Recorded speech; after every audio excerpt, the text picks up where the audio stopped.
Скажи, из всего того, что ты делала, какой был самый потрясающий опыт? Но это просто Земля. Земля? Ты была на Земле? Да, В самом деле? Ты была человеком? была. И что история о Земле, правда? Живущие там действительно находятся в ловушке? Некоторые, да. Я знаю, потому что я была одной из добровольцев. Подожди, ты сама вызвалась отправиться на Землю? Да. Не нужно было, моя семья оказалась в ловушке. Ну как вообще можно попасть в ловушку на Земле? Чтобы по-настоящему это понять, тебе нужно было бы оказаться там. На Земле ты бы ничего не помнила. А как это ничего не помню? То есть у тебя не было бы памяти ни о чем. Ты даже не вспомнила бы о своем существовании до прихода туда. Что? Как это возможно? Так было задумано. Это был просто блестящий план. Максимально глубоко погрузиться во тьму невежества и все же найти свой путь обратно, вспомнив, кто ты на самом деле. Это истинное мастерство. Вот это да! И расскажи мне побольше об этом месте. Ну, на Земле есть особый свод законов, принятый всеми участниками и дающим им тот опыт, который они захотели прожить. Как, например, гравитация, то есть то, что поднимается вверх, должно упасть. Или как линейное время, за днем следует ночь. Время? А что это? Знаешь, когда мы думаем о чем-то, это проявляется мгновенно. Но на Земле существует задержка. Она и делает жизнь там непростой. Интересно. Время. Расскажи еще. Прежде чем отправиться на Землю, ты выбираешь свою семью, кем родишься, мужчиной или женщиной, в какой расе, в каком месте. Вещи в этом духе. Вау!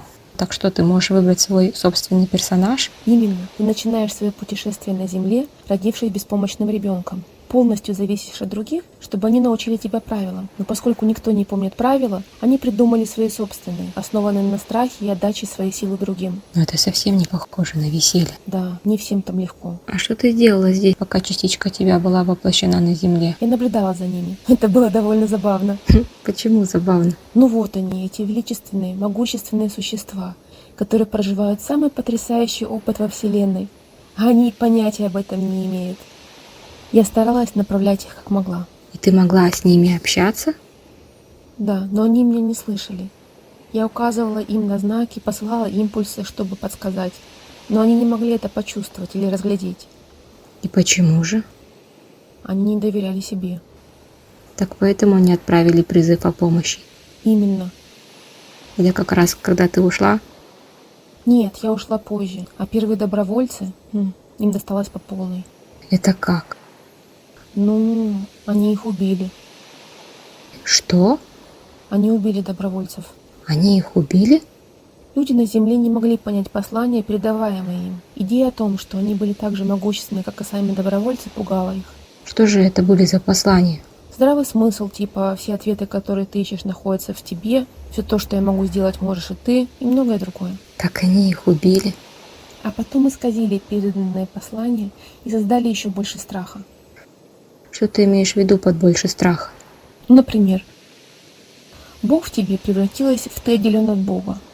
А ответы, которые ты ищешь, находятся у тебя внутри, стало ты не можешь себе доверять. И они поверили? Да, это не поддается описанию. Но как же они могли в это поверить? Тебе нужно было бы быть там, чтобы понять. Представляешь, они действительно верили, что являются единственной формой разумной жизни во Вселенной. Это действительно смешно. Да, знаю, это что-то. А что случилось потом? Создатели знали, что планета войдет в часть галактики, куда люди раньше не попадали. Туда, где чистота может восстанавливать человеческую ДНК. Что-то не так с их ДНК? Она больше не работает. Дело в том, что в ДНК отражается связь людей с их высшим «я».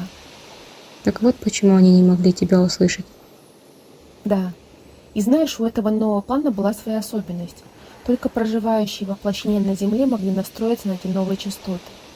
А, так это поэтому потребовалось больше добровольцев. Да.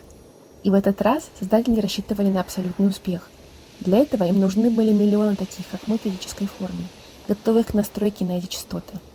Значит, это и есть те самые люди 21 века, о которых столько историй. Да, они.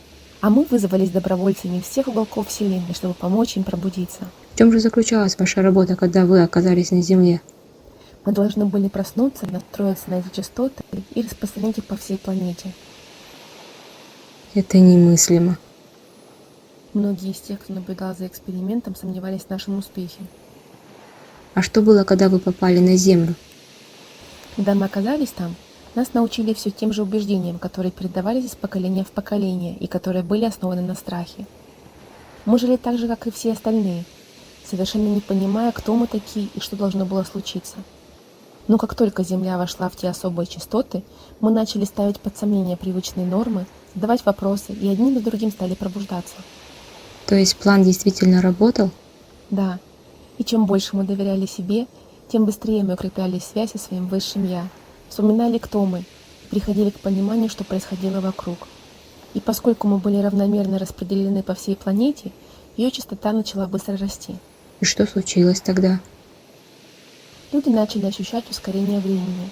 Их убеждения и скрытые программы стали проявляться в физической реальности все очевиднее и быстрее.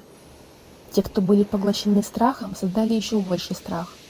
В итоге Земля просто вышла из-под контроля. Что ты имеешь в виду вышло из-под контроля?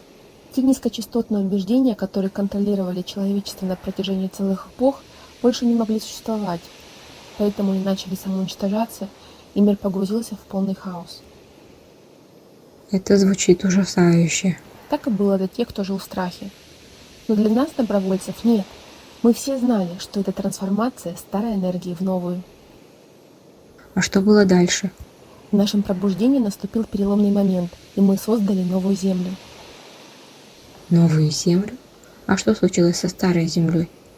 Она продолжила существовать, позволяя тем, кто не смог отпустить свои страхи, проходить свои уроки и дальше. Ну а для себя мы создали новую Землю, соответствующую более высокой частоте, которую мы достигли. Проще говоря, все убеждения, основанные на страхе, потеряли силу и ушли. В один миг мы вспомнили, кто мы.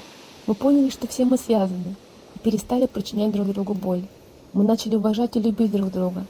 Мы вспомнили, насколько мы могущественны, и сотворили новую Землю без страха. Вот это да! Значит, это правда. Какой потрясающий опыт.